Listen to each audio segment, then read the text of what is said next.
नमः श्रीवर्धमानाय निर्धूतकलिलात्मने सालोकानान्तरलोकानां यद्विद्यादर्पणायते। पूरी पंच परमेष्ठी भगवान की, परम से परमेष्ठी भगवान की, भगवान पार्श्वनाथ भगवान की, शांतिनाथ भगवान की, शासननायक महावीर भगवान की, गोमतेश्वर बाहुबली भगवान की, 24 तीर्थंकर भगवंतों की, अचर श्री कुंकुम गुरुदेव की, अचर श्री संत भज्जी स्वामी की, अचर गुरुदेव श्री देवनाथ जी महाराज की, मम गुरुदेव श्री जय गुरु जी महाराज की, समस्त आचार्यों की, तीन कम नौ कम महाराजों की, राजस्थान जिनवाली माता की, श्री रत्नकरण सावकाचार्य ग्रंथ की, जैन धर्म की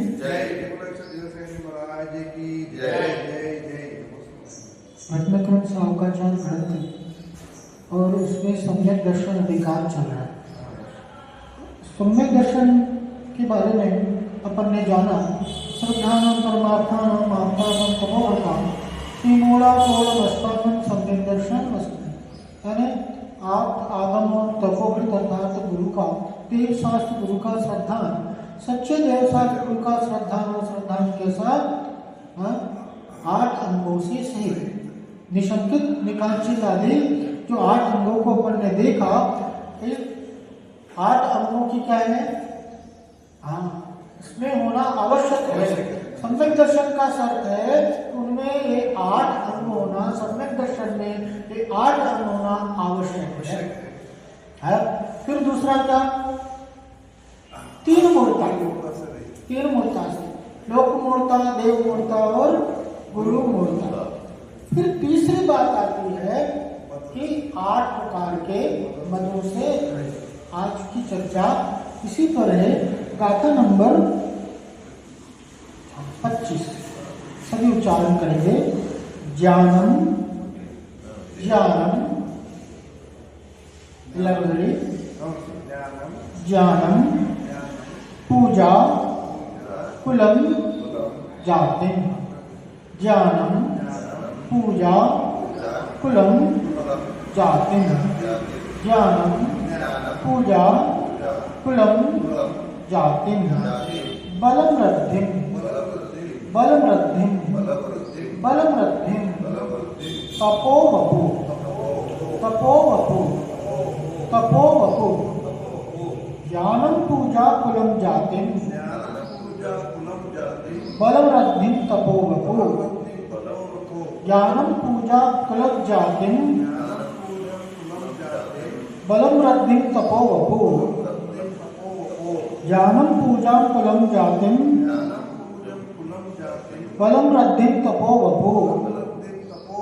अब दूसरी लाइन, अष्टा वासृत्य अष्टा वासृत्य अष्टा वासृत्य मानित्वं मानित्वं मानित्वं स्मये स्मया स्मये माहुर गतस्मया स्मये माहुर गतस्मया स्मये माहुर गतस्मया अष्टावासृत्य मानित्वं स्मये माहुर गतस्मया अष्टावासृत्य मानित्वं स्मये माहुर गतस्मया अष्टावासृत्य मानित्वं स्मये माहुर गतस्मया ज्ञानं पूजां कुलं जातिं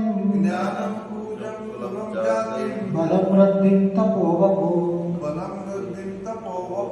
अष्टावासृत्य मानित्वं स्मये माहुर गतस्मया ज्ञानं पूजां कुलं जातिं बलं रद्धिं तपो वपु अष्टावासृत्य मानित्वं स्मये माहुर गतस्मया। यानी कहते हैं कि यदि इस मनुष्य के मान का अभाव हो जाए तो इसी भाव में उसको कल्याण हो जाए। प्रत्येक गति, मनुष्य गति, देवगति और तिर्यंच गति और नरक गति, इन चारों गतियों में एक एक दशा की बाहुल्यता है। तिर्यंच गति में मायाचार्य होती है प्रधान रूप से, देवगति में लोभ होता है, नरक गति में क्रोध होता है, और यह मनुष्य मान की प्रधानता से, मान के आधार से, इसका क्या है कि मान के साथ ही पैदा हुआ है, और इसके सुख में, इसके सुकून में, इसके शांति में अगर कोई बाधक है तो वह है मान, वह है अहंकार। आचार्य कहते हैं कि प्रधान रूप से, मुख्यता से, 8 आधारों से यह मनुष्य मान करता है, अहंकार करता है, जो कि एक सम्यक दृष्टि के अंदर ये सारे अहंकारों का अभाव होता है। सम्यक दृष्टि इन प्रकार के अहंकारों को नहीं करता, लेकिन कैसा कैसा अहंकार होता है, किस किस आधार से ये अहंकार इस मनुष्य के होता है, इस गाथा के माध्यम से आचार्य श्री बताते हैं कि सबसे पहला अहंकार किसका? ज्ञान का। दूसरा अहंकार होता है पूजा का, प्रतिष्ठा का, अपनी ख्याति का। तीसरा अहंकार कुल का अहंकार। कुल अर्थात पिता के तरफ से या पिता के कारण जो वंश की प्राप्ति हो उसे क्या कहते हैं? कुल कहते हैं। उसके विरुद्ध जो जाति, चौथा अहंकार कौन सा है? जाति का अहंकार, जो कि माता के माध्यम से वंश की जो प्राप्ति होती है उसे क्या कहते हैं? जाति। तो कुल का अहंकार होता है, जाति का अहंकार, परिवार शक्ति का अहंकार होता, वृद्धि का अहंकार होता। वृद्धि में वृद्धि होती है, संपदा आदि को भी क्या कहते हैं? वृद्धि कहते हैं। फिर तप का अहंकार होता, तपस्या का, बड़े तपस्वी है। वपु अर्थात शरीर का। इस प्रकार से 8 प्रकार, अष्टावाश्रित, क्या कहा? अष्टावाश्रित, अष्टाव अर्थात इन 8 का आश्रित, आश्रय लेकर के, आधार से, कारण से, मानित्वम, अभिमानपना होना, गतस्मया, गर्व से रहित। और स्मय किसे कहते हैं? स्मय अर्थात अहंकार, स्मय अर्थात मान, स्मय घमंड, इसे क्या कहते हैं? स्मय कहते हैं। लेकिन यहाँ शब्द क्या आया है? गतस्मया। गतस्मया अर्थात, गत अर्थात रहित हो गए, जिन्होंने अहंकार को जीत लिया है, मद से रहित है। ऐसे को गंधर, तीर्थंकर आदि देव, उन्होंने स्मय अर्थात आहुर कहते हैं। 8 प्रकार के मदों का कथन किन्होंने किया? जिन्होंने अपने जीवन में मद का, अहंकार का अभाव कर दिया है, अहंकार को जीत लिया है, मान को जीत लिया है। जैसे गणधर, तीर्थंकर आदि देव इन 8 प्रकार के मदों का कथन करते हैं। अब इसे हम विस्तार से जानते हैं, एक एक मद के बारे में विचार करते हैं। क्या सबसे पहला क्या है? ज्ञान का। ध्यान रखना, किसी एक भी मद, इन 8 प्रकार के जो मद बताया, या किसी भी प्रकार का मद अगर किसी के अंदर में है तो वो सम्यक दृष्टि, सम्यक दृष्टि के अंदर ये 8 में से किसी भी एक प्रकार के मद का प्रादुर्भाव होता नहीं है। सम्यक दृष्टि किस प्रकार से विचार करता है? तो ज्ञान के संबंध में विचार करता है कि हे आत्मा, तूने तो इंद्रियों से उत्पन्न हुआ ज्ञान पाया है। ये जो हमें ज्ञान है वो ज्ञान कैसा है? इंद्रिय ज्ञान। स्पर्श, रसना, चक्षु, कर्ण, घ्राण, ये क्या है? ये इंद्रिय है। ये 5 प्रकार के इंद्रिय है, और हमें जो भी ज्ञान होता है इन इंद्रियों के माध्यम से ज्ञान होता है। हम छू करके जानते हैं, हम सुन करके जानते हैं, हम देख करके जानते हैं, हम सुन करके जानते हैं। ये जो इंद्रियों के माध्यम ज्ञान हो रहा है, ये ज्ञान कैसा है? पराधीन ज्ञान है। हमें जो ये जो इंद्रिय ज्ञान है, ये कोई भी इंद्रिय काम कर रही है तो उसके माध्यम से ज्ञान। अब कान से सुनाई देना बंद हो जाए तो सुनने का ज्ञान हो जाएगा, आंखों से अंधा हो जाए तो इसका ये ज्ञान क्या है? पराधीन ज्ञान है, इंद्रियों के अधीन ज्ञान है। तो क्या इस प्रकार इस इंद्रिय ज्ञान का गर्व करना, जो ज्ञान आधार से है, जिसका कोई स्थिरता नहीं है, आज है कल नहीं है, निराधार है। अब ऐसे निराधार ज्ञान पर किस प्रकार से घमंड करना, गर्व करना, यह ज्ञान तो ज्ञानावरण कर्म के क्षोभ के अधीन है।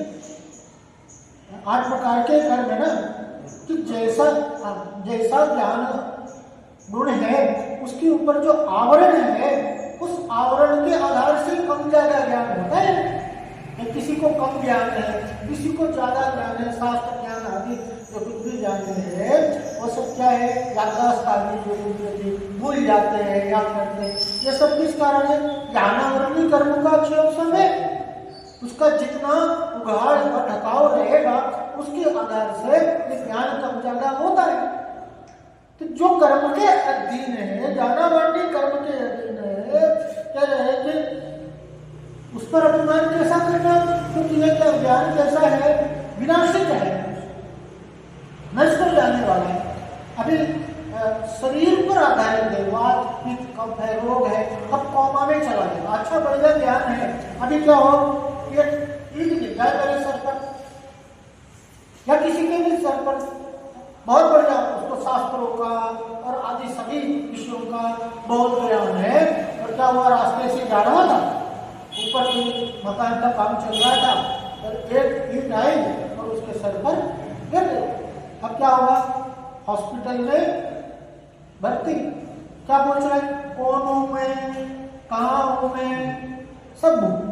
तो ज्ञान की यह स्थिति है जो विनाशिक है, जो नाशवान है, जो सदा रहने वाला नहीं है। अभी है, कल क्या स्थिति बनेगी, अगले पल क्या इस ज्ञान की स्थिति बनेगी, कहाँ नहीं जा सकता। तो ऐसे ज्ञान के आधार से किस प्रकार का अभिमान करना? इंद्रियों की नष्ट होती, ज्ञान नष्ट हो जाता है। फिर क्या कहते हैं? यह इंद्रिय जनित ज्ञान तो शरीर के साथ ही मिल जाए। ये इंद्रिय जनित जो ज्ञान है वो कैसा है? ये मनुष्य भाव का अभाव होगा, ये शरीर का नाश होगा और ये इंद्रिय भी चली जाएगी, साथ में ये इंद्रिय ज्ञान भी चला जाएगा। और क्या विचारते हैं कि कई बार एक इंद्रिय हुआ, शेष 4 इंद्रिय प्राप्त नहीं हुई। एक इंद्रिय अवस्था में और एक मात्र स्पर्शन इंद्रिय के साथ किया। 4 इंद्रिय नहीं है, ये पृथ्वी का एक निगोद आदि पर्याय में कैसी स्थिति, वहां ज्ञान की कैसी स्थिति है? मात्र एक स्पर्शन इंद्रिय के साथ वहां पर। अब सोचो ज्ञान की, वहां क्या कहते हैं आचार्य? अक्षर के अनंतवें भाग प्रमाण ज्ञान है।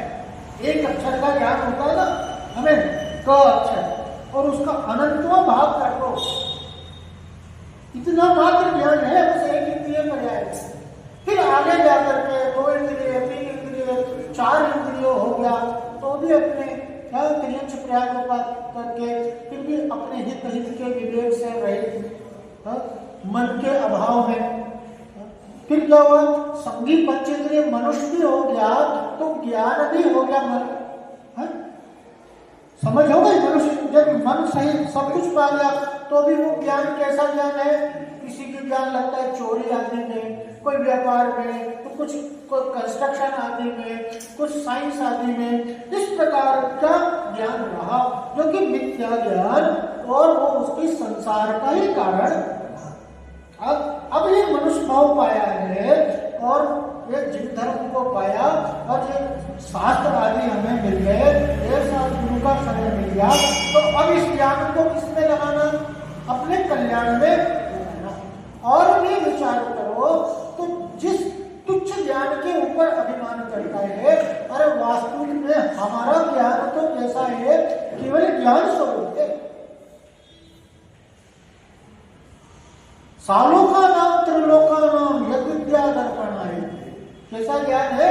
लोकालोक के समस्त पदार्थ, त्रिकाल, भूत, भविष्य, वर्तमान, जिस ज्ञान में ढल के, ऐसा केवल ज्ञान स्वरूप हमारा ज्ञान है, सर्व के ज्ञाता। ये ज्ञान जो हमें प्राप्त है, वो ज्ञान का अगर हम अपने कल्याण में उपयोग करें, अपने हित में उपयोग करें, तो यही ज्ञान अपनी उत्कृष्ट अवस्था अर्थात केवल ज्ञान को प्राप्त हो सकता है। तो जिस प्रकार से किसी राजा को बंदी बना दिया जाए और उसको कैसा भूखा सूखा भोजन देते हो, अब वो राजा है, तो किसी एक दिन उसको मिष्टान वगैरह कुछ अच्छा स्वादिष्ट मिल जाए तो उसमें वो गर्व करता है क्या? जो राजा है, जो 36 व्यंजन आदि जो रोज खाता है, तो उसको जेल में एक मिष्टान मिल जाए तो उसको वो गर्व करेगा क्या? उसको विचार करेगा क्या?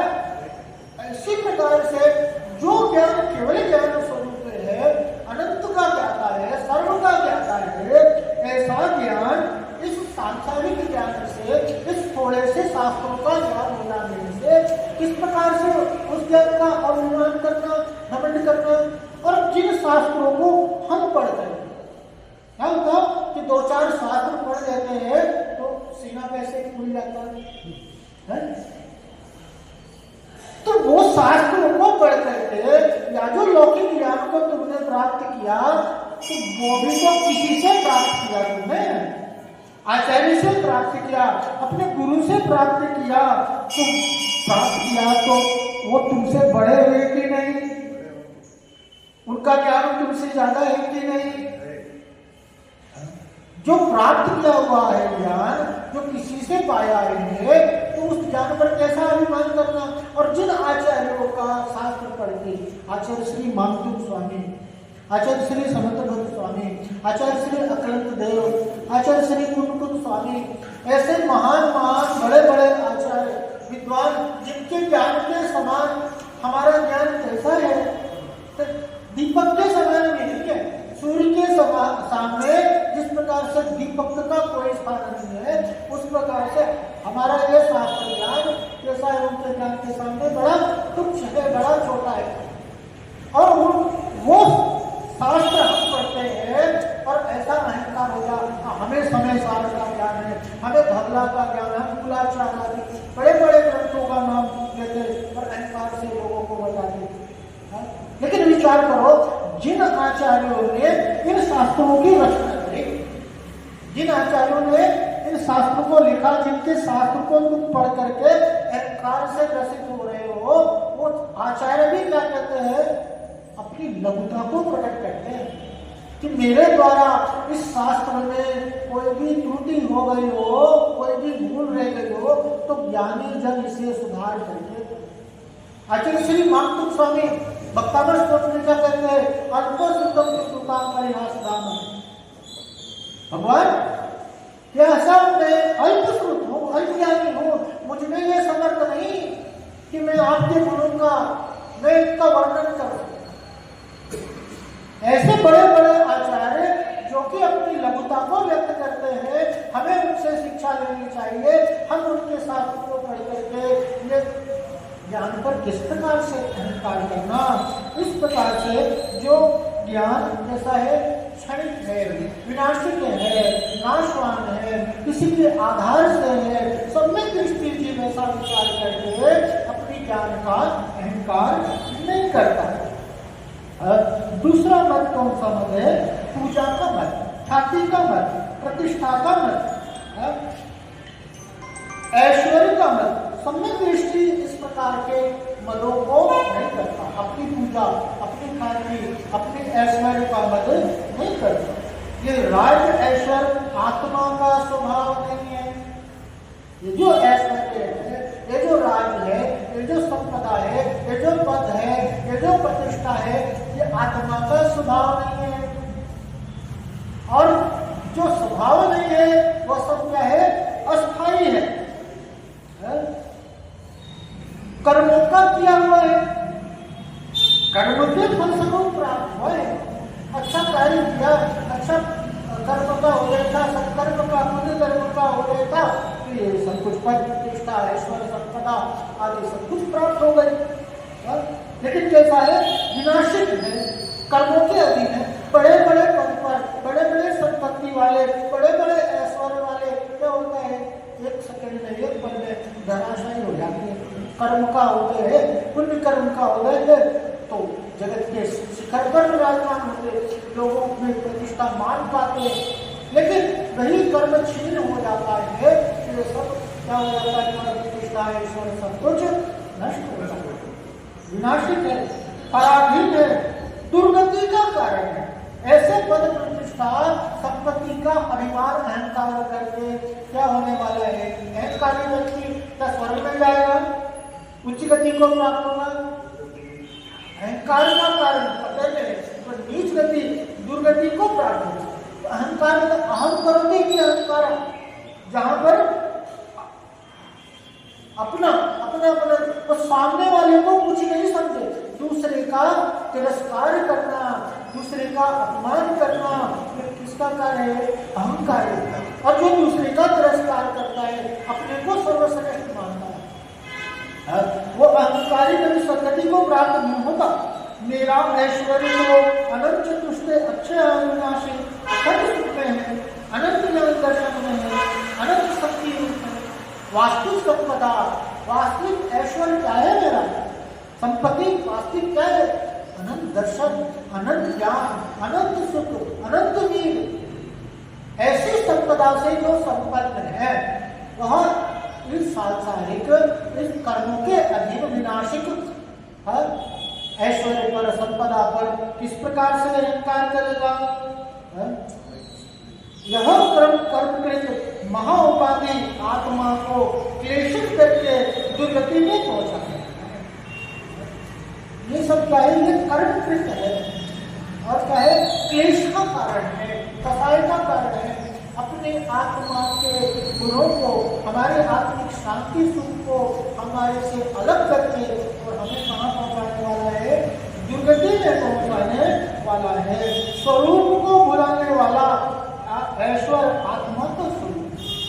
अहंकार के कारण क्या होता, तो वो जो वास्तविक संपदा है आत्मा की, जो हमारा स्वरूप है, अविनाशिक, शाश्वत, अनंत सुख, अनंत दर्शन, अनंत ज्ञान, अनंत शक्ति से संपन्न जो आत्मा का स्वरूप है, अहंकार उस स्वरूप से हमें क्या करता है, अलग करता है। और स्वरूप को प्रकट नहीं होने देता, स्वरूप की प्राप्ति अहंकार के अवस्था में नहीं हो सकती। यह कलह का मूल है, बैर का कारण। अहंकार के कारण क्या होते हैं, सारे झगड़े फसाद होते हैं, एक दूसरे से बैर किस प्रकार, ये अहंकार अहम के कारण है। क्षण अंकुर है, परमात्मा रूप को बुलाने वाला है, जो हमारा स्वरूप जैसा है, परमात्मा स्वरूप है, भगवत स्वरूप है, उस स्वरूप को हमसे छीनने वाला है, उस स्वरूप को भुलाने वाला है, दूर करने वाला है, महादाह को उत्पन्न करने वाला है, महाक्लेश, महासंताप को उत्पन्न करने वाला अहंकार है, दुख रूप है, अनेक जीवों का घातक है, महाआरंभ परिक्रमा में अंधा करके नरक होता है। ये संपदा आदि का ऐश्वर्य आदि का घमंड और जितना जितना बढ़ते जाए उतना उतना अहंकार, और वो अहंकार मान को पुष्ट करने के लिए क्या करता है, निरंतर अपनी संपदा ऐश्वर्य आदि को बढ़ाने में लगा रहता है, जिसका कारण क्या है, वो भगवान परिक्रम से मार्ग बहुत आरंभ परिक्रम करने वाला, और उसका कारण अहंकार के कारण आरंभ और परिक्रम की जो वृत्ति चलता है वह निश्चित रूप से ऐसे नरक आदि दुर्गतियों को प्राप्त होता है। ऐसे ऐश्वर्य में कितने दिन पूज रहूंगा, क्षण भर में नष्ट होकर के, ऐसे ऐश्वर्य की कितनी स्थिरता है, अगले ही क्षण में हो सकता है सब कुछ नष्ट हो जाए। होता है ना, किसी का शादी खूब है और अगले ही पर क्या, ये दुनिया है, ये संसार है, किसी को सर मारते उठाती है तो किसी रोड पर भी पटक देती है। और जो जितना देखना, जो जितनी ऊंचाई पर जाता है, जो ग्लैमर होता है ना, इसका नाम हो रहा है, जिसकी छाती उसकी सबसे ज्यादा टांग खिंचाई होती है। एक जरा सा दोस्त, एक जरा सी भूल और क्या होगा, सब कुछ मिट्टी में, सब कुछ खत्म। तो ऐसा ऐश्वर्य, ऐसी संपदा, ऐसा क्या है, ये क्षणभंगुर है, ये नाशवान है। इस प्रकार से इसका अभिमान करना व्यर्थ है। मिथ्या दर्शन से मिथ्या जीव को अपना स्वरूप बुलाकर ऐश्वर्य में बुलाकर नरक, ये सब किस कारण से होता है? मिथ्यात्व के कारण ये सब अहंकार होता है। ऐश्वर्य का अहंकार मिथ्यात्व का परिणाम है। इसके फलस्वरूप यह नरक निगोगाली गति में पहुंच जाता है। अब तीसरा मत कौन सा है? कुल का मत। इसी में अपन ले लेंगे जाति का मत। कुल का मतलब था पिता के आधार से जो वंश की प्राप्ति हुई हो, और जाति के अर्थात माता के आधार से जिस वंश की प्राप्ति हुई हो। तो ये कुल और जाति का मत एक सम्यक दृष्टि नहीं करता, वह विचार करता है कि आत्मा का तो कोई कुल नहीं होता। आत्मा का कोई कुल है क्या? कोई जाति है क्या आत्मा में? कोई कोई ये तो कर्माधीन है, कर्म के फलस्वरूप ये भाव, ये सारी संपदा, ये जाति, ये कुल की प्राप्ति हो गई। और क्या होगा, इसी भाव के साथ यह कुल जाति सब समाप्त हो गई। वो सब क्या, वो सब समाप्त। अरे विचार करो, ऐसे कई बार शुकर हो गया, सुअर हो गया, गधा हो गया, घोड़ा हो गया, मक्खी हो गया, मच्छर हो गया, ऐसे ऐसे गति में, ऐसे ऐसे जाति में जाकर के पैदा ले लिया। इस क्षणिक नाशवान कुल को पाकर के कैसा अभिमान करना है? सम्यक दृष्टि विचार करता है, पूर्व भाव में अनंत बार नीच जाति में पैदा हुआ, अब एक बार उच्च जाति में पैदा हुआ। इस प्रकार अनंत बार नीच जाति पाई, अनंत बार उच्च जाति पाई, उच्च कुल पाया, फिर अनेक बार निगोद में पैदा हुआ, आदि कुकर शुकर हो गया। तो यह जाति को पुण्य पाप, यह कुल को पुण्य पाप का फल है। और ऐसे जाति को विनाशित कर्म के अधीन है, ऐसा जान करके और क्या करना, उसका अभिमान नहीं करना। हाँ, इस उच्च कुल को पाया, इस उच्च जाति को पाया, तो क्या करना कि क्षमा को धारण करने में, अब स्वाध्याय करने में, परोपकार करने में, हाँ, अब दान देने में, विनय में परिवर्तन करके क्या करना, इस जाति का, इस कुल का जो उच्चपना है उसे प्रकट करो, उसे प्राप्त करो। इस कुल का, इस जाति का अहंकार नहीं करो। फिर बल कौन सा आता है? बल का बल अर्थात शक्ति का, ताकत का, सामर्थ्य का। तो सम्यक दृष्टि में बल का मदद नहीं होता, वो शक्ति का मदद। सम्यक दृष्टि विचार करता है, मैं आत्मा हूँ, कैसा हूँ? अनंत बल का स्वामी हूँ। यह आत्मा कैसा है? अनंत शक्ति संपन्न है। आप विचार करो कि सुकुमार मुनिराज, 5 पांडव, ऐसे कई उदाहरण है जो ऐसे भीषण स्तरों को सहते हैं। कहा कि नहीं साहब, गरम गरम लोहे के आभूषण पहना दिए गए, सिर पर सिगड़ी रख दी गई, 3 दिन तक शालिनी खाते रही। अपने लिए क्या होता, एक मच्छर काट देता तो दर्द होता। जिसको अपने अनंत बल का एहसास है, किस आधार से उन्होंने ऐसी भीषण पीड़ा कष्ट को सहा? इस अनंत बल, आत्मिक बल के आधार से। ऐसे अनंत बल का धारी होकर के मैं किस प्रकार से ये नाशवान शारीरिक बल का अभिमान करूं? किसका बल रहा, किसका शक्ति सामर्थ्य? अरे गामा पहलवान, पहलवान की शक्ति में नाम आता ना, गामा पहलवान, दारा सिंह, खली, ऐसे बड़े बड़े जो शक्तिवान थे, जो क्या करते थे, अपनी दांतों से इंजन खींच लेते थे। लोहे का जो इंजन होता है ना रेलवे का, उस इंजन को किससे खींच रहे? दांत से इतनी ताकत वाले होकर के भी आखिरी समय में उनकी स्थिति क्या हो गई, अपने नाक पर बैठी मक्खी को नहीं उड़ा पा रहे। ये जो शारीरिक बल है, शारीरिक शक्ति की ये सत्य काल है। अभी कितना बढ़िया चल फिर रहे हैं, ताकत है, अगले क्या होगा, कोई रोग लग गया, ऐसी वीकनेस आती, कैसी कमजोरी आती।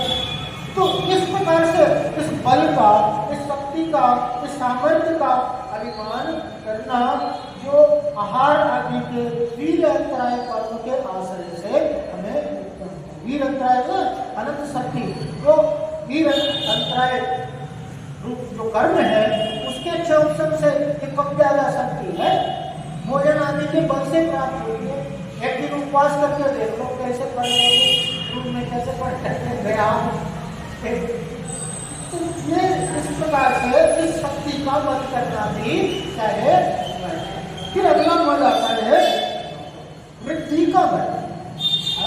वृद्धि अर्थात धन संपत्ति, संपदा आदि का जो मद होता है उसी का कहते हैं वृद्धि मद कहते हैं। ज्ञानी को वृद्धि अर्थात धन संपत्ति पाने का कोई गर्व नहीं होगा। देखो आप जितने बड़े बड़े लोग हैं, महान महान लोग हैं, कैसा धन संपत्ति की उनके जीवन में कोई कमी नहीं है, लेकिन फिर भी क्या है, अहंकार नहीं होता। सदा इसमें लगे, धर्म में लगे हैं, परोपकार में लगे हुए। अभी देखो अशोक की काशी हुआ है, आचार्य श्री विद्यासागर जी के परम भक्त हैं। आज जितने मंदिर आगे करते हैं, जितना भी सब में क्या वो अपने धन का होते हैं, सब में खुल करके दान देते हैं। लेकिन आप देखो उनके अंदर जरा भी धन का अहंकार नहीं, कहीं भी किसी मंदिर में उनका नाम नहीं, कुछ भी नहीं लिखा हुआ कि ये मंदिर उन्होंने 500 करोड़ रुपए ऐसे दान देते। लेकिन कैसा जरा सा भी धन का, जरा सा भी संपत्ति का क्या है, अहम का अहम नहीं है। ये क्या, ये महान लोगों की, ये बड़े लोगों की, ये धर्मी लोगों की पहचान होती है कि वह किसी प्रकार से आधार से अभिमान को नहीं करते। वह विचारते हैं कि ऐसा दिन कब आएगा जब मैं समस्त परिग्रह के भार को छोड़ करके अपने आत्मिक धन की संभाल करूँ। सम्यक दृष्टि का विचार करता है कि मैं उस दिन के लिए इंतजार कर रहा है, प्रभु मेरे जीवन में वह दिन कब आए कि मैं ये सारी संपदा, सारी धन आदि को, सारे संयोगों को त्याग करके और मैं क्या करूं, अपनी आत्मा के कल्याण के मार्ग पर अग्रसर होगा। यह धन परिग्रह का भार महाबंध का कार्य है। यह परिग्रह धन आदि का है, महाबंध को कराने वाला है, अनंत संसार का कारण है, संसार में पतन का कारण है। तराजू होता है, तराजू की दो पलड़े होते हैं, एक पलड़े पे कम वजन होता है बात, और एक पलड़े पर ज्यादा वजन होता है। तो कम वाला कहाँ रहता है, ऊपर रहता है, और ज्यादा वाला तो जिसके ऊपर परिग्रह का भार होगा, संपदा आदि का भार होगा, वो कहाँ जाएगा, उसे ऊंचाई की ओर जाएगा। ऐसा संपदा परिग्रह का है, त्यागने योग्य है, छोड़ने योग्य है। ये सब अपने कल्याण का कारण है, अहित का कारण जान करके सम्यक दृष्टि दी, इन पर अभिमान नहीं करता, इसका त्याग करता है, वृद्धि का मन नहीं करता। अब क्या मधे तप का मन, तपस्या का मन। सम्यक दृष्टि को तप का मद नहीं होता, मद तो तप का नाश करने वाला। जहां पर अहंकार है, जहां पर मद है कि मैं बहुत बड़ा तपस्वी हूं, है तो जहां पर ये अहंकार है ना, वहां पर वो तप है ही नहीं। जिस प्रकार से मद के साथ जो ज्ञान है, वह ज्ञान है, वो अज्ञान, अज्ञानी ही मद करता है, ज्ञानी कभी ज्ञान का अहंकार नहीं करता। उसी प्रकार से सच्चा तपस्वी जो होता है, उसे अपनी तप का, तपस्या का अहंकार नहीं होता। वो तप के बल में किसी से मान सम्मान की अपेक्षा नहीं करता, अपने तप का प्रदर्शन नहीं करता। खूब धूप में खड़े हुए हैं और क्या माला रोज करना नहीं। तो तुमने जो तप को धारण किया या तुम जो तप का आचरण कर रहे हो अपनी आत्मा के कल्याण के लिए कर रहे हो कि प्रदर्शन के लिए कर रहे हो? कई लोग कहते हैं ना मेरा इस चीज का त्याग है, मैं ये नहीं लेता, मैं वो नहीं लेता। तो तुम जो नहीं ले रहे, तुम्हारा जो त्याग है वो त्याग क्या दूसरे को बताने के लिए, प्रदर्शन के लिए? वो त्याग किसके लिए? क्या स्वयं के लिए? जो अपने आत्मा को लक्ष्य करके त्याग तपस्या आदि को करता है उसके अंदर स्वतः ही किसी भी प्रकार की प्रदर्शन, किसी भी प्रकार की पूजा प्रतिष्ठा की अपना नहीं रहती, आकांक्षा नहीं रहती, उसे किसी प्रकार का तप तपस्या त्याग का अहंकार नहीं होगा। मैं संसारी आसक्त होकर के इंद्रियों के विषयों में लगने, विषयों में अपने से रोकने में असमर्थ हूँ। काम भाव को जीता नहीं है, निद्रा आलस्य प्रमाद को जीता नहीं है, इच्छाओं को रोकने में समर्थ नहीं हूँ, शरीर में लालसा घटी नहीं है, जीवित रहने की इच्छा मिटी नहीं है, मरने का भय दूर हुआ नहीं है, स्तमन निंदा में लाभ अलाभ में संभाव हुआ नहीं है। तब तक हमारा तप कैसा, किस प्रकार का तप? ये विचार करता है कि भैया अभी इंद्रिय विषयों की तो अधीनता बनी हुई है, या कोमल कोमल सरिया चाहिए, स्वाद भोजन चाहिए, ठंड लग रही है, गर्मी लग रही है, अब इंद्रिय विषयों को तो जीता नहीं है, और निद्रा आलस्य है, निद्रा के अधीन है, प्रमाद है, आलस्य है जीवन में, कर उसको भी नहीं जीता, अपनी इच्छाओं को नहीं जीता।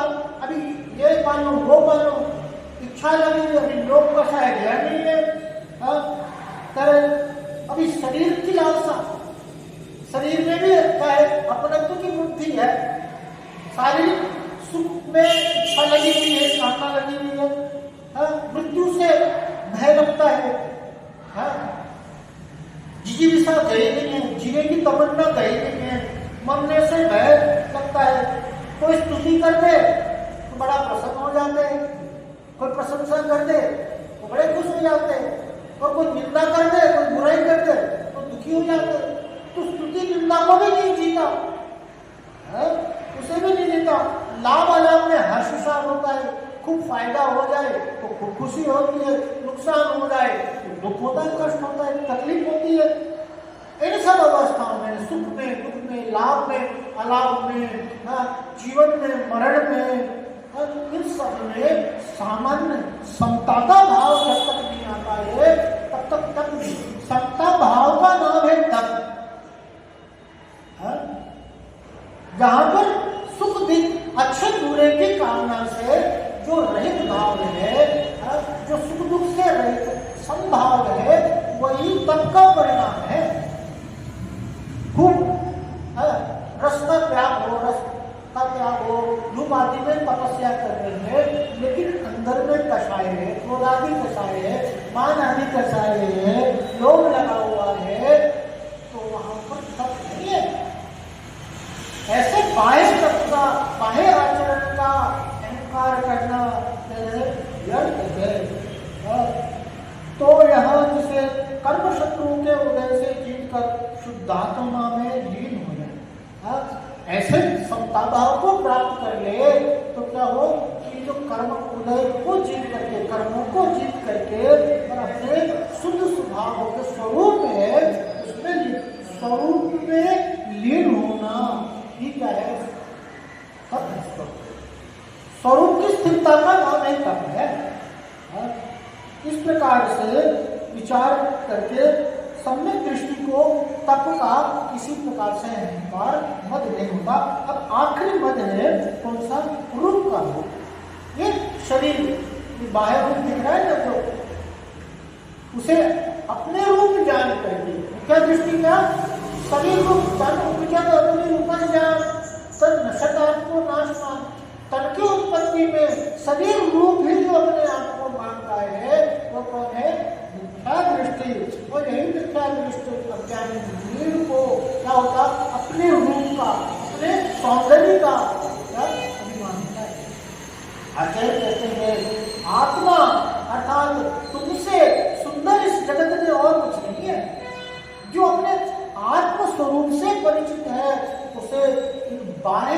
उसका इसी प्रकार से अहंकार, अभिमान, गर्व नहीं होता। और शरीर के रूप में गर्व सम्यक दृष्टि के नहीं होता, क्योंकि वह अपना रूप तो ज्ञान में जानता देखता है, इसमें सभी पदार्थों का गुणाचार स्वरूप दिखाई देता है। हमारा वास्तविक स्वरूप क्या है? ज्ञान दर्शन रूप है, जानना देखना है, वो हमारा रूप है, वो हमारा स्वभाव है, वो हमारा स्वरूप है। और क्या कह रहे हैं कि जिसमें शरीर का ये चमड़ा में शरीर का रूप तो मेरा नहीं है, इस देह का रूप क्षण क्षण में विनाशित है। एक दिन आहार पान नहीं करे तो यह विषय विरूप दिखने लगता है। इस देह का रूप समय समय पर विनाश रहता है। यदि बुढ़ापा आ जाए तो महाशूला अभद्र वैकारी दिखने लग जाता। यदि रोग दरिद्र हो जाए तो किसी के देखने लायक, छूने लायक ही नहीं रह जाता। इस रूप का गर्व कौन जाने जाता है? कहा तो एक ही क्षण में अंधा हो जाए, काना हो जाए, कुबड़ा हो जाए, लूला हो जाए। इस प्रकार से इसका कौन ठिकाना? यह रूप का गर्व करना बड़ा अनर्थ है। क्या कह रहे हैं कि ये शरीर कैसा है? बाहर से चमड़ा लपेटा हुआ कितना अच्छा लगता है, ये सब बाह्य रूप है। और इसकी वास्तविकता क्या है कि क्षण क्षण में विनाशित है। हर क्षण, हर पल ये क्या हो रहा है? क्षीण हो रहा है। अपनी उम्र के साथ, आयु के साथ जैसा वो यौवन से बुढ़ापे की ओर जा रहा है। चेहरे पर क्या पड़ती? वो झुर्रियां आदि पड़ने लग जाती। तो समय के साथ यह कैसा है? अपनी क्षीण अवस्था को, अपनी हीन अवस्था को प्राप्त होने वाला है। और जो रूप है शारीरिक रूप, अब रोग हो जाए या कुछ आहार आदि नहीं मिले तो कैसा हो? शरीर कैसा हो जाता? कुरूप हो जाता। एक्सीडेंट हो जाए क्या हो? एक आंख ही चली गई। बताओ, अच्छा खासा रूप है और क्या एक आंख बंद हो जाए, कुछ हो जाए, कोई आंख करके कुछ ऐसे भी गिर जाए चेहरे पर, क्या हो गया? इस बाह्य रूप पे, इस शारीरिक रूप पर जो विनाशिक है, जो नाशवान है, जो क्षीण होने वाला है, जो भद्र रूप, अभद्र रूप होने वाला है। बुढ़ापे में कैसी स्थिति, कैसा चेहरा हो जाता? आप देखो, बचपन में, यौवन में जो चेहरा कितना लुभावना, कितना श्लोक और बुढ़ापा में क्या करते? या फिर दरिद्रता आ जाए, गरीबी आए, नहाया धोया नहीं, मैला कुचेला कैसा पड़ा हुआ है, तो सब रूप, सब यौवन, सब क्या है? नष्ट होने वाला है। सुंदर रूप पा करके शील को मलिन होगा। आत्मा जो अपना ब्रह्म है, जो शील है, जो वो क्या है? वो वास्तविक सौंदर्य है, जिसका व्रत है, जिसका शील है, सुरक्षित है, जिसका कोई चारित्र ही नहीं है, जिसका कोई स्तर ही नहीं है। वो सुंदर को प्राप्त, बाह्य सुंदरता नहीं होती। अंदर अगर मन सुंदर है ना, अगर आपका मन प्रसन्न है ना, तो उससे सुंदर हो कुछ नहीं। अंदर की सुंदरता से बाहर की सुंदरता है। अंदर में कलुषता है, अंदर में मलिनता है, अंदर में ईर्ष्या आदि का भाव है, तो बाहर में कितना, तो क्रोध की अवस्था। अगर कोई बहुत सुंदर है और उसको क्रोध आ रहा हो, उसका रूप को देखना चाहता क्या? तो आंतरिक सुंदरता ही, आंतरिक सौंदर्य ही वास्तविक सौंदर्य है। उस आत्मिक सौंदर्य को जान करके इस बाह्य रूप पर, इस बाह्य सौंदर्य, इस शारीरिक सौंदर्य पर जो कि विनाशिक है, नष्ट होने वाला है, अपनी कुरूप अवस्था को प्राप्त करता हो, ऐसे रूप पर किसी प्रकार का अहंकार, अभिमान नहीं करना चाहिए। इस प्रकार से 8 अपन ने आधार से मद का प्रादुर्भाव देखा। ज्ञान का मद, पूजा प्रतिष्ठा का मद, कुल का मद, जाति का मद, बल का मद, वृद्धि का मद और वपु अर्थात शरीर अर्थात अपने रूप का मद। इस प्रकार से जो किसी के आधार से किसका बढ़ाई किसकी हो रही है, शरीर की बढ़ाई हो रही है। हाँ, बढ़ाई किसकी हो रही है, कार की बढ़ाई हो रही है। बढ़ाई किसकी हो रही है, मेरे मकान की बढ़ाई हो रही है। बढ़ाई किसकी हो रही है, जो शर्ट में पहना हूँ उसकी बढ़ाई हो रही है। जो चप्पल में पहना हुआ हूँ उस चप्पल की बढ़ाई हो रही है। और इन सब चीजों की बढ़ाई में अपनी बढ़ाई, अपना अहंकार, अपने मान को पुष्ट करना जो कि निराधार है, निरर्थक है, पतन का कारण है, दुर्गति का कारण है, ऐसे अहंकार को अपना अहितकर जान करके जीवन से दूर करने का प्रयास करना चाहिए। अपने सम्यक दर्शन को विशुद्ध बनाना कि हमारा परम उद्देश्य हो, लक्ष्य हो। इसी मंगल भाव के साथ सभी के लिए सद्गुण की प्राप्ति हो, सभी का हित हो, सभी का कल्याण हो। आज यहीं तक। बोले पंच परमेष्ठी भगवान की, अनंतानंद से परमेष्ठी भगवान की, मूलनायक पार्श्वनाथ भगवान की, शांतिनाथ भगवान की, शशिनायक महावीर भगवान की, ओमकेश्वर बाहुबली भगवान की, 24 तीर्थंकर भगवंतों की, आचार्य श्री कुंकुल गुरुदेव की, आचार्य श्री संत भक्जी स्वामी की, आचार्य श्री देवानंद जी महाराज की, हम गुरुदेव श्री जयवीर जी महाराज की, समस्त आचार्यों की, तीन महाराजों की, दादा साम जिनवानी माता की, श्री रत्नकरण सावकाचार्य ग्रंथ की, जैन धर्म की